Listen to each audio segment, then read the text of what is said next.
오늘 말씀의 구조가 이렇게 재밌어요.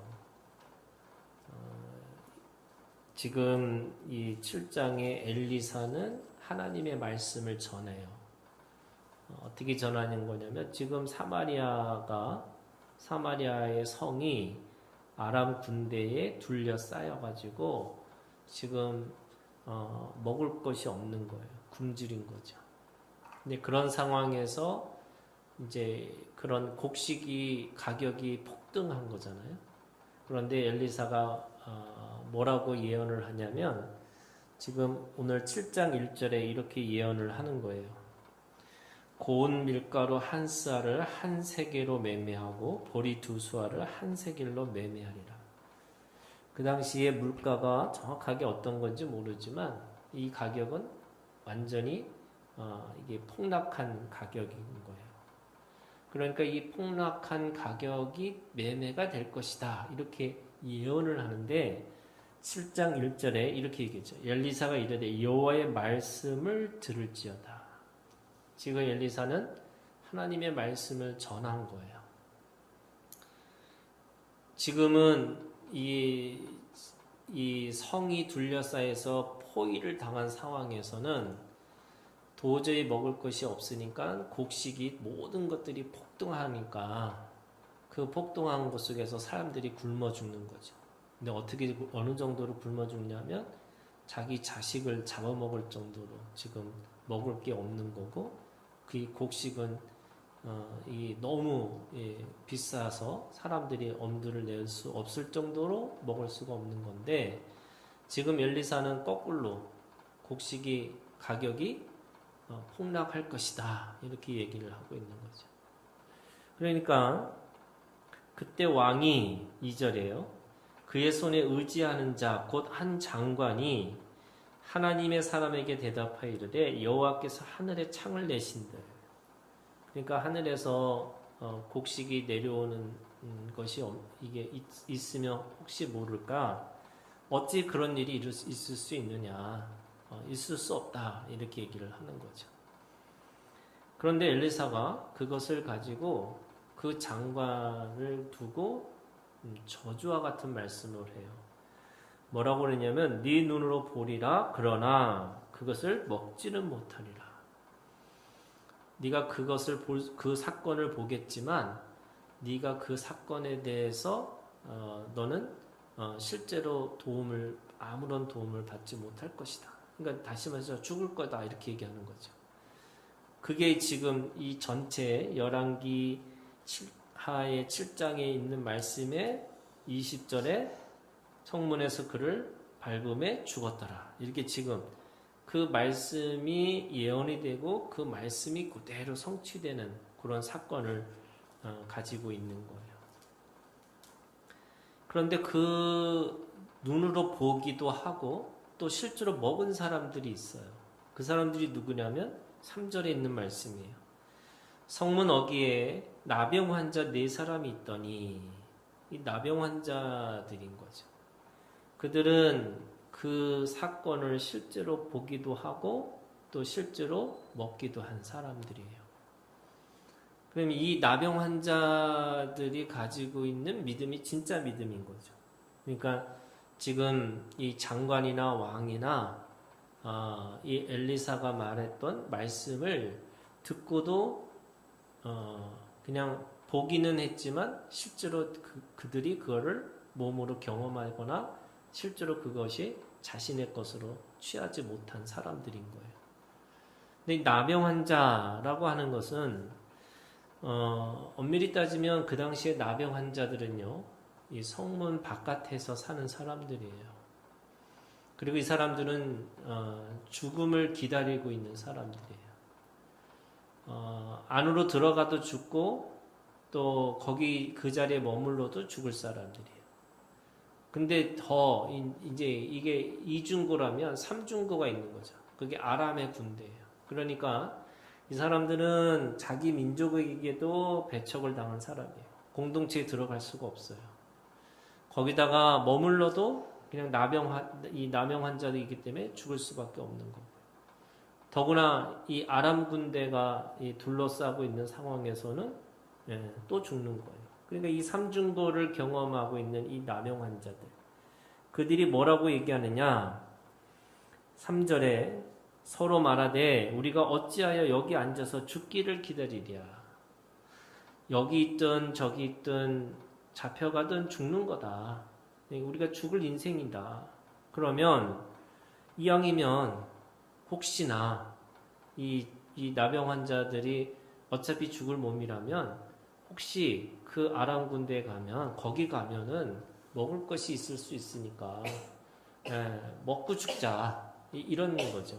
그러니까 이왕 이 성문에 가서도 먹을 게 없고 머물러도 먹을 게 없고 그럼 어차피 죽을 몸이니까 좀 먹을 수 있는 곳으로 가서 거기서 죽든지 아니면 먹든지 이거 할 수 있지 않겠냐 이렇게 얘기를 한 거죠. 그래서 7장 4절에 있는 말씀에 보면 그런즉 우리가 가서 아람 군대에게 항복하자. 그들이 우리를 살려두면 살 것이고 우리를 죽이면 죽을 것이라. 자, 이게 뭐냐면요. 누가 실제로 하나님의 말씀을 이게 말씀이라는 게 이게 기적과 이적과 같은 거잖아요. 기적은 자연의 법칙을 깨는 거고 이적은 하나님 사람들의 생각에 벗어나 있는 게 이적이에요. 이 누가 기적과 이적을 경험하는 사람들이냐?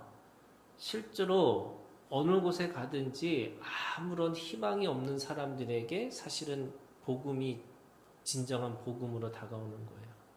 지금 이 사람들이 뭐라고 그러냐면 이렇게 얘기를 해요. 다 보고 나서 그들이 다 보고 말하는 게 뭐냐면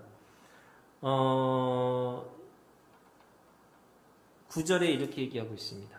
나병 환자들이 그 친구에게 서로 말하되 우리가 이렇게 해서는 안 이르겠도다. 오늘은 아름다운 소식이 있는 날이거든. 이 아름다운 소식 이게 뭐예요? 굿뉴스잖아요. 이게 복음이에요.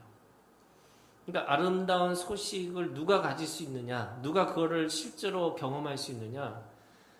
실제로 그 죽음의 자리까지 가본 사람만이 이 아름다운 소식이 진정한 소식인 걸 알게 되는 거고 그 아는 것으로 끝나는 게 아니라 실제로 그 삶 속에서 먹고 마시고 살아갈 수 있는 사람이 된다는 거예요. 그러니까 지금 왕과 장관은 세상의 이치로는 권력도 있고 지혜로운 사람처럼 보이지만 그들은 하나님의 말씀의 능력을 경험할 수가 없어요. 듣기는 해요. 아, 그렇구나. 들었어요. 그런데 그 들을 수는 있어도 실제로 그들이 먹을 수는 없다는 거예요. 왜? 이게 믿음이 없는 거예요. 근데 그 믿음이라는 시작은 어디서부터 시작하는 거냐? 이 나병 환자 같은 마음이 있는 거예요. 그래서 늘 하는 얘기지만 누가 은혜를 받느냐면요. 애통하는 자와 심령이 가난한 자, 애통하는 자, 이런 사람들이 그 복음으로서 들리기 시작하고 복음의 능력을 가지고 살아가는 거예요. 내 마음이 다 만족하고 내 마음이 다 온전하다고 생각하는 사람들은 복음의 그 아름다운 소식을 듣고도 움직이지 않는 거예요. 왜? 내 안에 이미 다 채워져 있기 때문에. 그럼 나병 환자들이 실제로 가봐요. 그랬더니 무슨 일이 있었냐면 5절에 아람진으로 가려 하여 해질 무렵에 일어나 아람 진영 끝에 이르러서 본즉 그곳에 한 사람도 없으니 이는 주께서 아람 군대로 병거 소리와 말소리와 큰 군대의 소리를 듣게 하셨습니다. 이들은 진짜로 들은 게 아니에요. 그러니까 무슨 말이냐면 실제로 그렇게 있었던 거 아닌데 하나님이 그 소리를 내셔서 그들을 그 진영으로부터 내쫓으셨다는 거예요. 그러니까 지금 그 사람들이 쫓겨난 자리에 누가 제일 먼저 그곳에 가느냐? 죽음을 각오한 사람들이 간 거예요. 아무런 희망이 없는 사람들이 가본 거예요. 그러니까 아무런 희망이 없는 거, 이거를 이 가난한 마음과 이 애통하는 마음과 이 주님 앞에 그것을 구하는 마음에 이 나병 환자 같은 이 마음이 있는 사람만이 내가 거기 가서 복음이 어떤 것인지를 경험하고 살아갈 수 있는 거예요. 그러면 그렇게 실제로 일어났어요. 그랬더니 왕이 또 그걸 듣고 나서도 아름다운 소식을 듣고 나서도 또 그걸 믿지를 못하는 거예요. 그러니까 거기에 이 지금 사람들을 보내서 정탐하게 하소서 이렇게 했죠. 그러니까 정탐하게 했어요. 그랬더니 실제로 그들이 간 걸 보았더니 그 보고 돌아온 것을 보고 사람들이 그렇게 된 것을 보니까 왕이 17절이에요. 그의 손에 의지하였던 그의 장관을 세워 성문을 지키게 하였더니 백성이 성문에서 그를 밟음에 하나님의 사람의 말대로 죽었으니 곧 왕이 내려왔을 때 그가 말한 대로다. 그러니까 이 사실은 왕도 사실은 보고 먹은 사람이긴 하지만 왕의 죽음이에요. 사실은 이게. 왜? 믿지 않았기 때문에. 그가 그렇게 밟혀 죽을 것이라는 걸 어떻게 알았어요? 근데 지금 이 성난 이 백성들의 그런 이 마음 때문에 그가 성문을 지킬 수가 있는 게 아니죠. 왜냐하면 지금 이 사람을 잡아먹을 정도로 굶주린 사람들인데 무슨 거기에 무슨 이 성문을 지킨다고 거기를 못 떠나겠어요. 그러니까 그들은 이렇게 돼 있어요. 16절에 백성들이 나가서 아람 사람의 진영을 노력한지라 이렇게 있어요. 그러니까 그들은 살려고 노력하는 거예요. 그런데 그걸 억지로 막으려고 하다 보니까 거기에 밟혀서 죽었더라 이렇게 되는 거죠. 자, 오늘 말씀이 뭐냐면요, 네가 네 눈으로 보리라 이 말씀이에요. 네가 네 눈으로 보리라. 그러니까 똑같이 사람들이 다 봤어요. 본 거예요. 근데 어떤 사람은 보고 먹은 사람이 있고 보고 먹지 못한 사람들이 있다는 거예요. 그게 지금 오늘 이 말씀의 주제예요. 첫 번째, 네가 네 눈으로 보리라 하는 이 말씀 속에서 아름다운 소식이라고 하는 이 복음은 똑같은 말씀이잖아요. 근데 그 말씀을 듣고도 어떤 사람은 죽어요. 어떤 사람은 살아요. 왜 그럴까요? 이게 말씀이 생명의 말씀이잖아요. 생명의 말씀은 사실은 모든 것 자연스럽게 그 생명의 말씀을 듣고 지키고 행하는 사람은 다 사는 게 맞는 거예요. 그런데 그 말씀을 듣는 사람들 중에 말씀 때문에 죽는 사람들이 있다는 거예요. 왜 그럴까? 예를 들면 말씀이 빛이라고 하면 이 빛이 너무 빛 가운데 있으면요 말라서 죽어요. 이 말씀이 물이라고 하면요 이 물이 너무 물 가운데 있으면요 이게 썩어서 죽어요. 이게 말씀이 오늘 우리 가운데 이 말씀으로 살아있는 말씀으로 생명의 말씀으로 듣는다는 게 뭐냐? 이 생명의 말씀은요 내가 오늘 나를 고치는 말씀으로 듣는 거예요. 근데 사람들은 그걸 무슨 걸로 듣냐면 지식의 말씀으로 들어요. 그러니까 지식의 말씀이라는 게 어떤 거냐면요. 자기가 듣고 그 말씀을 가지고 누군가를 계속 정죄하고 비판하는 거예요. 그런데 그 사람을 죽이는 것처럼 보이는데 사실은 그것이 내 영혼을 죽이는 거예요. 아름다운 소식이잖아요. 생명의 말씀이잖아요. 그런데 그 말씀 때문에 누군가를 죽이고 있는데 그게 나를 죽이는 꼴이 되는 거예요. 그래서 말씀은 나를 고치는 말씀이고 하나님이 그 말씀을 통해서 나를 변화시키는 말씀이고 그리고 오늘 그 말씀의 지식이 아니라 살아있는 말씀이라는 것은 그 살아있는 말씀으로 오늘 새롭게 계속해서 들려지는 거예요. 그래서 제가 임근혜 장로님이 항상 예배 끝날 때마다 말씀 너무 좋았다고 하는데 제가 진심으로 하는 얘기가 뭐냐면 그건 장로님의 믿음이에요. 장로님이 그렇게 들을 수 있는 귀가 있는 게 얼마나 귀한지 몰라요. 근데 이게 지식으로 듣잖아요. 그러면 이런 거예요. 아유 맨날 똑같은 얘기만 하는 것 같아. 뭐 이런 거예요. 근데 여러분 똑같은 말씀이 아니에요. 생명의 말씀은요. 똑같은 말씀이라도 그게 나한테 들려지는 말씀은요. 계속 사이로와지는 말씀이에요. 제가 꿈꾸는 설교 중에 하나가 본문하고 말씀을 똑같이 하는 말씀이에요. 그 52조 한번 하고 싶어요. 이게 왜냐하면 말하는 건 똑같다 할지라도 듣는 사람들에 의해서 그 말씀이 살아있는 말씀이기 때문에 계속 다르게 들려요. 여러분 이게 다른 말씀이에요. 똑같은 말씀 아니에요. 그러니까 목사님들이 왜 설교를 어려워하냐면 자꾸 새로운 걸 뭘 하려고 하는 거예요. 못 들은 얘기, 완전히 새로운 거, 완전히 뭐 어디에 뭔가 사람들한테 말하지 않는 뭐 새로운 거. 그래서 뭐 이렇게 우스갯소리도 그냥 최신의 버전으로 어디 무슨 재밌는 얘기 없냐고 항상 물어보는 거예요. 왜요? 그게 지식이기 때문에 그래요. 여러분 말씀은 지식이 아니에요. 말씀은 오늘 우리를 변화시키는 생명이에요. 그래서 제가 말씀에 대해서 왜 제가 표현이 좀 그렇지만 제가 왜 뻔뻔하냐면 살아있는 말씀이기 때문에 그래요. 그래서 그 말씀이 사람을 변화시키고 사람의 그걸 통해서 그 인생이 변화되는 거지 내가 그렇게 어떻게 뭐 새로운 거를 뭐 대단한 어떤 지식을 전해서 사람들이 뭐 이렇게 이런 거 아닌 거예요. 여러분 말씀은 살아있는 말씀으로 들으셔야 돼요. 그래서 전하는 자도 중요하지만 듣는 자가 더 중요해요. 제가 늘 우스갯소리 얘기했잖아요. 개떡같이 말해도 찰떡같이 들으라고. 물론 찰떡같이 말하고 찰떡같이 듣는 게 제일 좋은 거죠.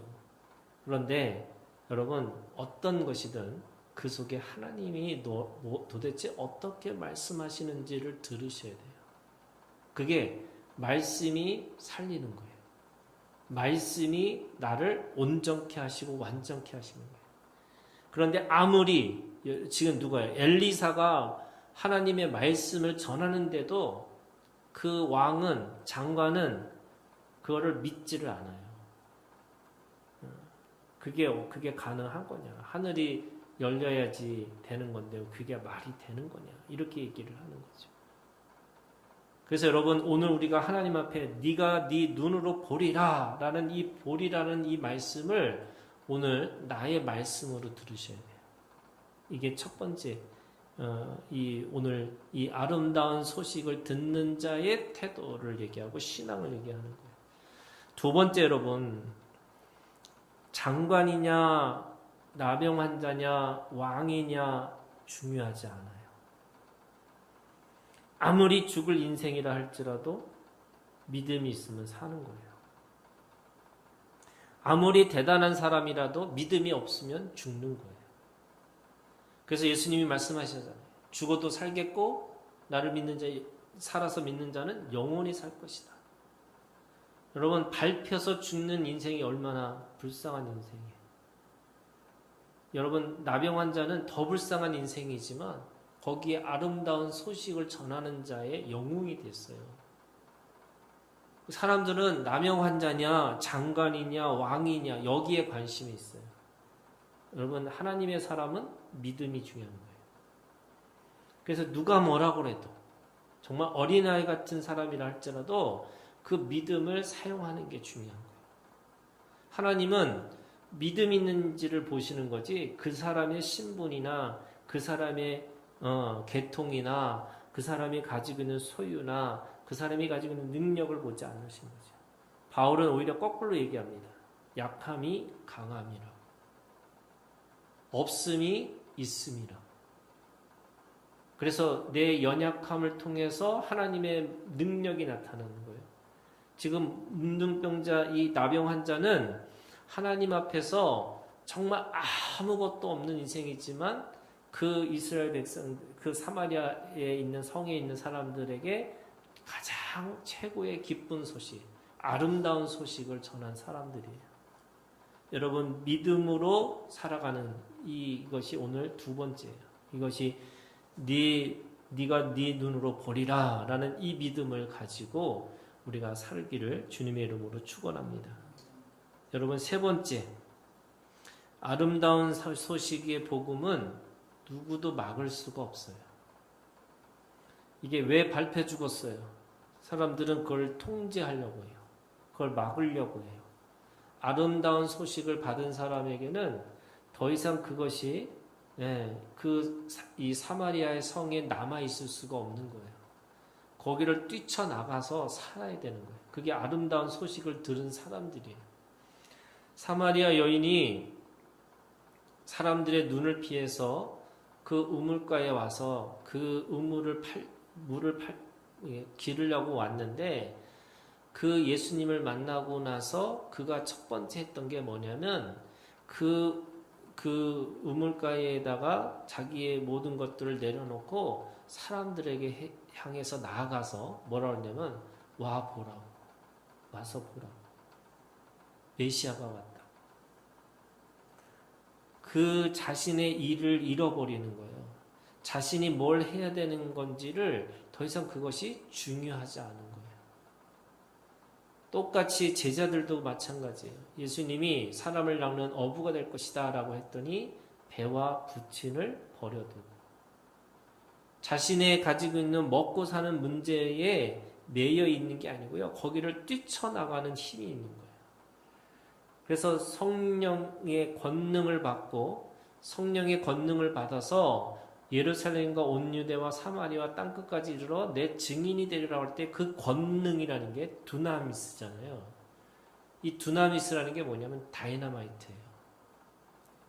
이 두나미스라고 하는 권능이 있는 거는요. 이 아름다운 소식이 내 마음속에서 실제로 그렇게 시작되면 어떻게 하냐면 내 마음에서부터 폭발하는 거예요. 그래서 어떻게 할 수 없어요. 주체할 수 없을 정도로 내가 하나님의 일들을 감당하고 살아가는 거예요. 그게 아름다운 소식을 가지고 있는 사람의 힘이에요.